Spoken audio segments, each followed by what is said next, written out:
Madame Le Pen, vous avez été avocate. Oui. Peut-être, je ne sais pas si vous l'exercez toujours. Vous savez quand dans la justice il peut se produire des erreurs judiciaires. Oui. Ça arrive. Oui, ça arrive, bien sûr. On peut citer historiquement l'affaire Dreyfus. Il y a eu beaucoup d'erreurs judiciaires en France qui ont marqué. Non, il n'y en a pas eu, il y en a en réalité très peu, monsieur, en fait. Mais des très graves. Oui, il y en a des très graves, sauf que depuis que, en l'occurrence, la peine de mort n'existe plus, je trouve aussi. Bon. Et donc quand celle-là est appliquée, elle est appliquée sur des hommes dont les faits étaient absolument incontestables.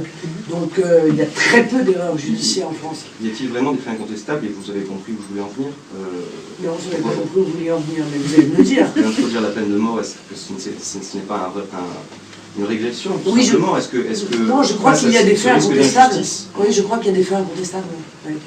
Je crois que Guy Georges, c'était incontestable. Qu'il avait fait avaler du desktop à des vieilles dames en les laissant mourir dans des souffrances ignobles après les avoir violées, ou avant peut-être de les avoir violées, etc., etc. Oui, oui, des gens comme ça, oui, je pense qu'il faut au moins qu'ils risquent la peine de mort. Et qu'ils passent devant un jury populaire. Voilà. Vous ne croyez pas qu'une justice qui simplement appliquerait les lois serait plus efficace que la menace d'une peine de mort, même si elle n'est pas appliquée? Écoutez, si vous me vendez la perpétuité réelle, je suis preneur. Voilà, si vous me vendez la perpétuité, je suis preneur. Mais ça n'existe pas, la perpétuité réelle. C'est 30 ans maximum. Alors, on a vendu aux Français la disparition de la peine de mort en leur vendant la perpétuité réelle en remplacement. Et puis en fait, la perpétuité réelle n'existe pas. En fait, c'est 30 ans. Et le problème, c'est l'échelle des peines. C'est que l'appareil répressif a sa logique architecturale. À partir du moment où vous supprimez la base qui était la peine de mort, eh bien vous vous apercevez que progressivement, la pyramide descend. Et qu'on en arrive aujourd'hui à risquer plus en étant à 110 km/h sur une route qui est à 50, en arrachant le sac d'une vieille dame qui va tomber, qui va se casser le col du fémur et qui en mourra peut-être 6 mois plus tard. Voilà. Donc je crois qu'il faut remettre l'église au milieu du village, comme on dit. C'est-à-dire redonner un sens, une équivalence, une justice dans la construction de l'appareil répressif français. Voilà.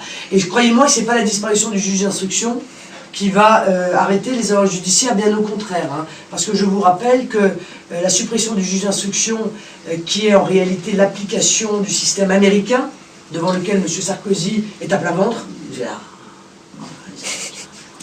super. Bon, eh bien, le système américain, c'est le système qui produit le plus d'erreurs judiciaires. Et contrairement à ce qu'on dit, ce n'est pas une question de racisme. Si les victimes d'erreurs judiciaires sont souvent des Noirs, c'est parce qu'ils sont pauvres. Et que le système américain est un système qui oblige les accusés à payer des gens qui vont démontrer leur innocence. Et c'est exactement l'inverse du système français où le juge d'instruction instruit à charge et à décharge, voilà, et gratuitement. Eh bien, si on supprime le juge d'instruction, non seulement on risque de multiplier les erreurs judiciaires à l'égard des plus modestes d'entre nous, c'est-à-dire ceux qui n'auront pas la capacité de se payer des enquêteurs privés ou des avocats ou des ténors internationaux, et puis dans l'autre bout de la chaîne, les gros pourris, les gros voyous en col blanc, eux auront probablement la vie sauve, parce que c'est le parquet qui est aux ordres du pouvoir politique qui décidera si on engage ou si on n'engage pas la procédure. Mais vous me direz, on est dans un tel mélange des genres, et on se rapproche tellement d'un système totalitaire que ça ne va pas choquer beaucoup de gens. Quand vous voyez que le ministre du budget, cet homme qui a la possibilité de décider, vous, j'engage une action fiscale contre vous.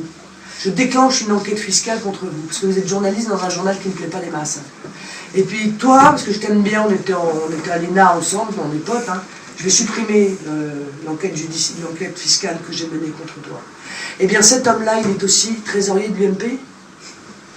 C'est-à-dire le ministre du budget français est aussi trésorier de l'UMP. Et donc il va voir des gens et il va voir des donateurs pour leur demander de donner de l'argent. Et ça ne choque personne. Ça ne choque personne, ça. excusez-moi, moi je trouve ça absolument scandaleux. Et ça a l'air tout à fait normal. Voilà. La violation totale de nos institutions, le mélange des genres permanents, le trafic d'influence, je le dis clairement, le trafic d'influence à tous les niveaux de l'État est devenu une méthode de gouvernement.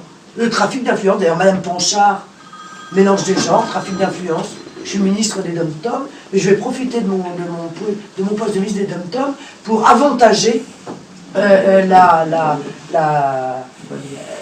Martinique ou la Guadeloupe, parce que je suis guadeloupéenne. Regardez tous ces anciens ministres qui deviennent avocats. Ah, mais ils sont tous avocats maintenant. Passe pas le diplôme, rien. Hein.